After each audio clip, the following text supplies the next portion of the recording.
Everyone, I am Shumana and welcome to my channel Little Magic. So this is my first video and I was thinking what to post on my first video and I just came up that Rakhi is around the corner. So let's not make few cards. I made a couple cards for my brothers, so I wanted to show you how I made them. So as you can see, these are the two cards that I made. Both are colorful, bright and sparkly. I wanted to show the festivities around Rakhi through my cards, and that's the reason I also included the Rakhi within the card in both these cards.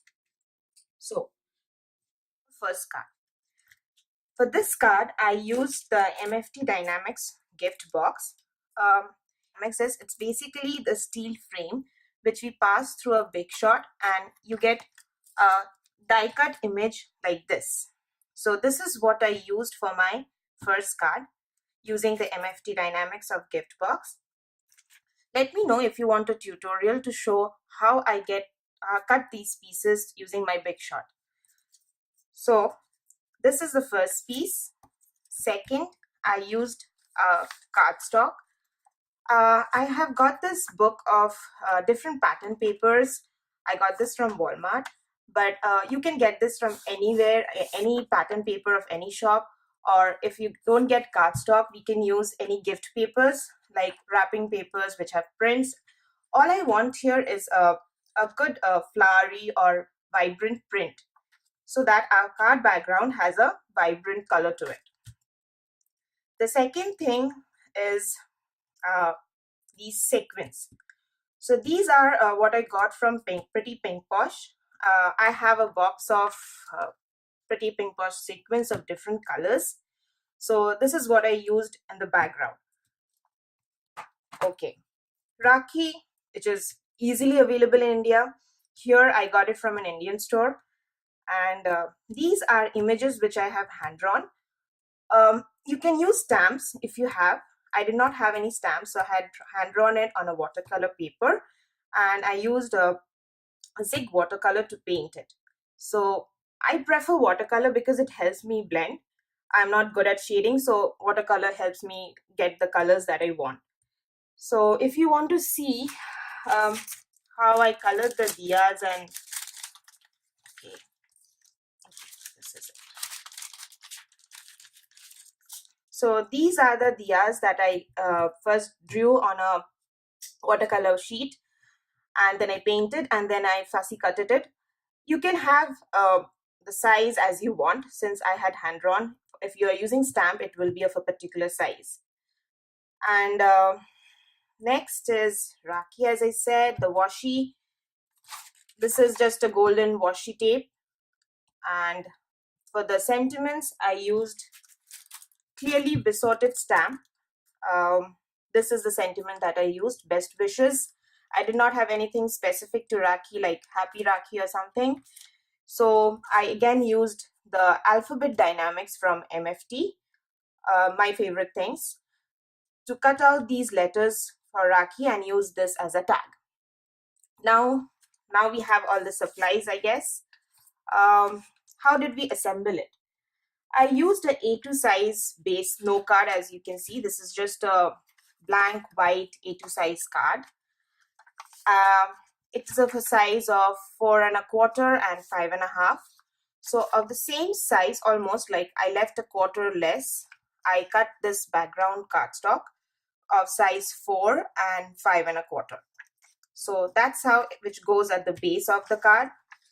And then I painted few, like I just do not want all the 4 boxes to have a red background. So I painted few more squares of different color. You can have this, you can just skip this if you want. You can have all 4 of the same background.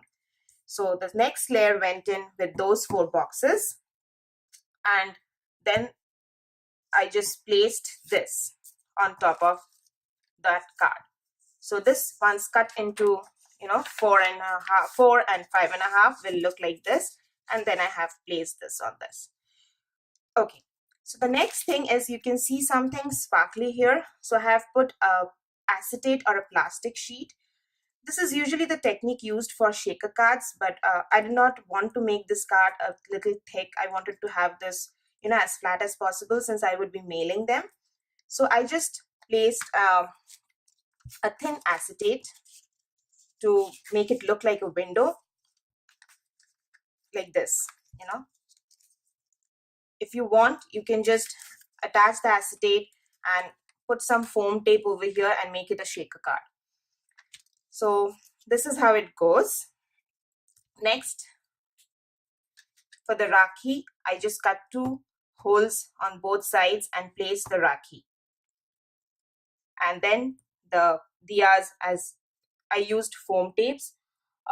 These are all the square foams that I used to just give it some dimensions to the card so that they are a little raised, as the Rakhi was already raised here. And if I put this flat, it would have somewhere get covered. So I didn't want that. So that's why I put it on a square tiny foams. So this is all for the front card. I used copper, gold and green sequins for it.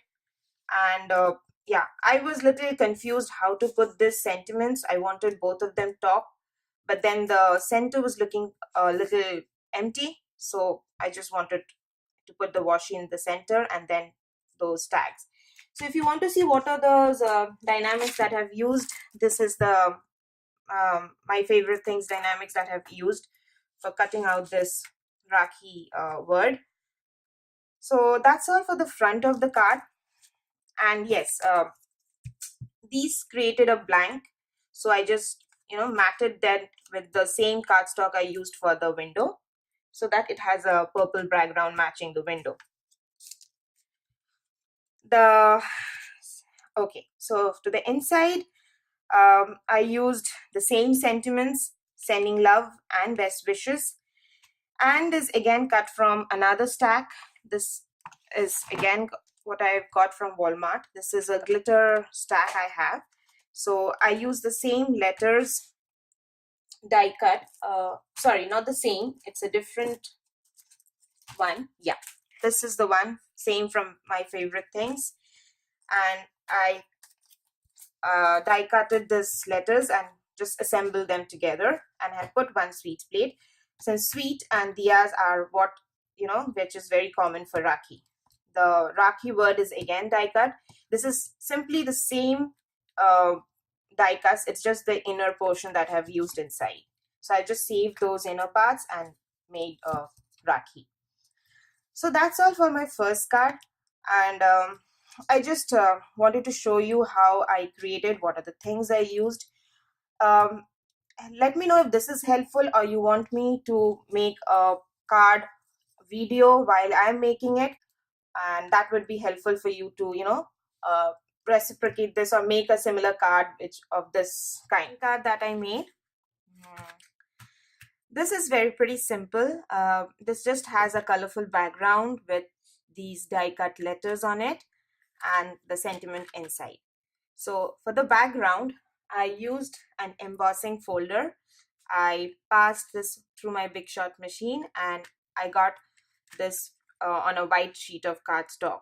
So this will just create this raised images on a white sheet. So you can see the image here. That's the same image that get embossed on a white sheet of paper. The next is how I colored. For coloring this, I used 4 distress colors inks. You can use watercolor, but just one thing, if you use watercolor, make sure you use a watercolor paper to emboss it, because on a simple cardstock this won't blend as it did here. On a watercolor it will blend and everything will look into one piece of paper. So how do I color this? I'll just show you a small demo of how to blend these colors. The first color I used is this tumble glass. So I used this small sponge. This is just a sponging tool. You can just use any sponge and just hold it with your hand and just dab this on the color slightly so that your color gets into the sponge. And don't start at the center. just at the side, so that you don't get, you know, the sharp edges of the color like this. And the trick here is, first it will look spotchy, it will look uneven, it doesn't show as well, but the trick here is blending. The more you blend, the more, you know, uniform and a graded effect is what you get. The gradation that I got here is just through blending different colors. So this is one layer. Next I just store the sponges at the back of these colors, so that I don't want to mix them together. So this is the next color. This is a pretty very light yellow, and probably the best to blend.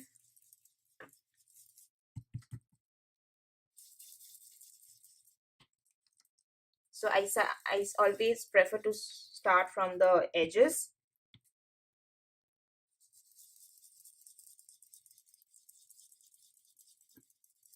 So that's how.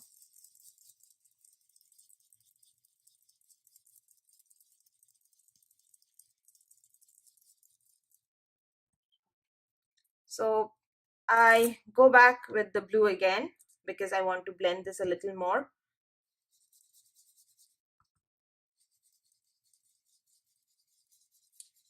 So this is entirely up to you how you want your colors to be graded, what colors you want to use. I just specifically use this, and I wanted to show how I got this effect and using a sponge and distressing. But this is not something you have to use this. You can use any color, any technique, or just a vibrant background is all I need here. Since I had it embossed on a white sheet of paper, I needed to color it. If you can, you know, use a, like I showed in the previous card, colored cardstock, well, which is of a vibrant background, that would also do. So this is how I got this.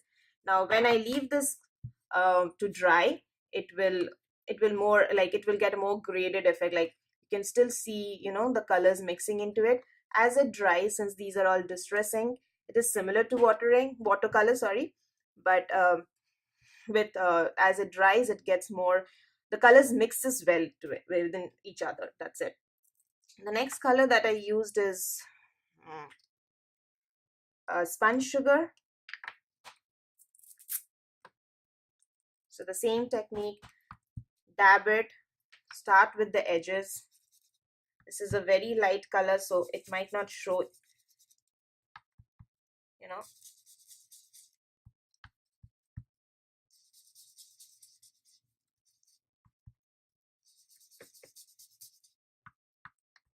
So you just have to dab, mix, and keep blending.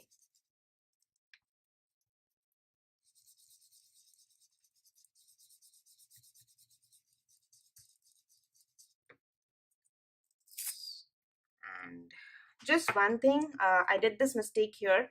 While blending, try not to put your fingers on top of the sheet.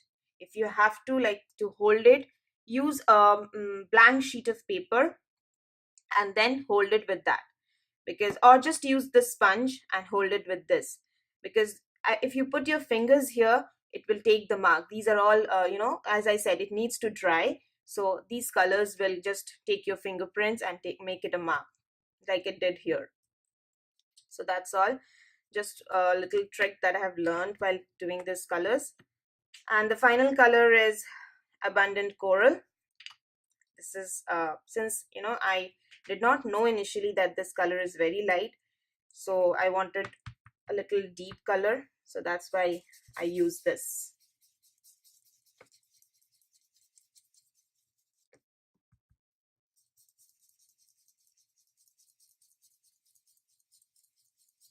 So same thing, you just have to keep rounding and blending this. You just can't, you know, do a straight patch, or because that will not blend the color well for you.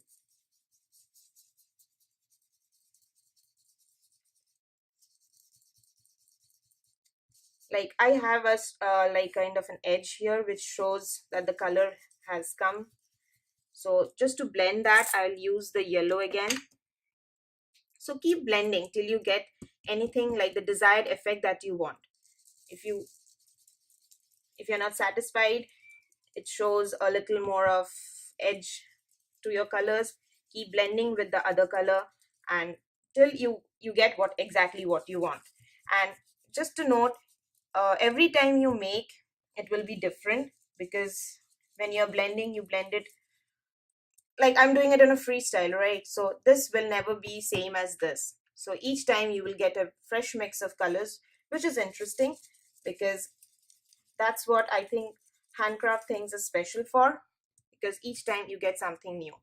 So this is how I use to create a background. You can use watercolors, you can use crayons, you can use even pencils. You know, we have those Faber-Castell's pencils which can be used to create the background, or just you can use any vibrant cardstock.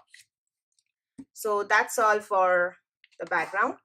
That's pretty much the card is all about. For the letters, as I said, I use this die cuts. I cut this through a silver cardstock paper, as I showed earlier for the first card. This is the cardstock that I used. So I basically cut out all the letters, and then I just choose all the letters that I need and I stuck it with a glue. For the inside of the card, I use the sentiments from a stamp set. Yeah, this is the stamp set that I used, and this is the sentiment. What I did is I did not want to stamp it with a plain black color, so I just mixed few colors in this. What is the colors like? I used blue, yellow and red. So this is the portion which I inked with red stamp, then a blue stamp and a yellow stamp. Sorry, yellow ink. And then I got this mix of colors. So, and different to the first card, I put the Rakhi here. You just need to cut 2 holes and just tie it behind. So that's the second card, which is, I feel, is pretty simple and quick. All that you need is to create this background, which should be of a vibrant and colorful and flashy.